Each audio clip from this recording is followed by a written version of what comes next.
Good evening. A court has heard how a Knifeman roamed Birmingham city centre asking some of his victims for a cigarette or a lighter before attacking them last year. 28-year-old Zephaniah McLeod from Selly stabbed 8 people in September, killing a 23-year-old musician.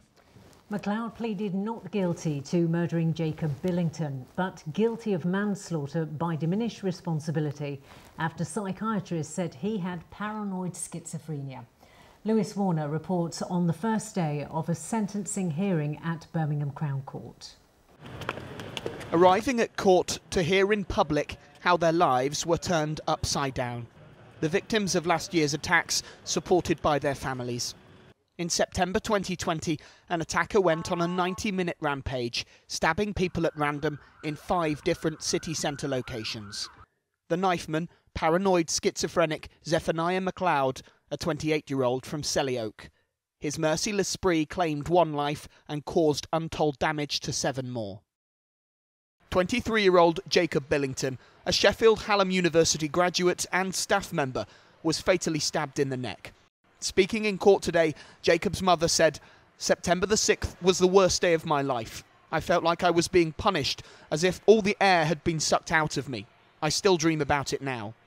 I didn't get a chance to say goodbye to my son. He was dead before I knew anything was wrong.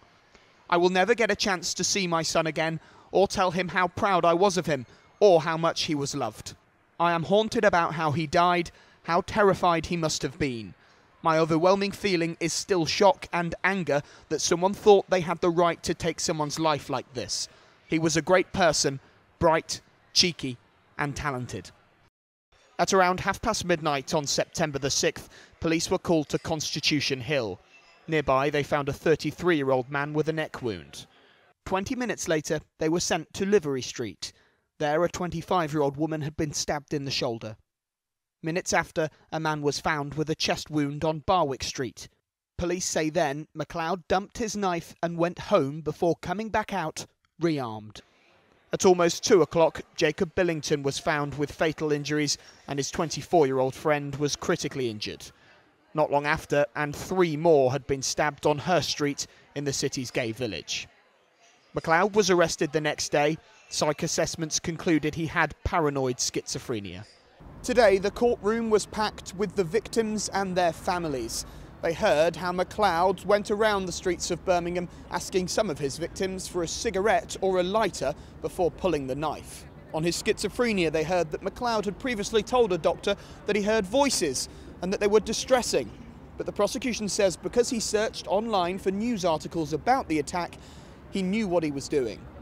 Karim Khalil QC said, "We submit that he is clearly a very dangerous offender from who the public need protecting." McLeod has pleaded guilty to manslaughter, 4 counts of attempted murder and 3 counts of wounding with intent to cause grievous bodily harm. Tomorrow, the judge is set to hear more evidence before handing down a sentence for the life he took and the others he indiscriminately damaged.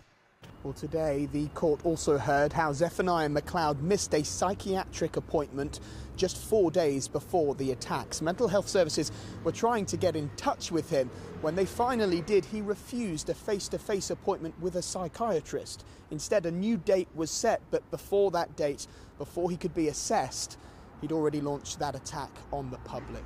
Now today, Jacob Billington's mother called for all agencies involved to look again at why he wasn't assessed sooner. In court, she said, "My son bled to death in the street at the hands of a man well known to so many agencies."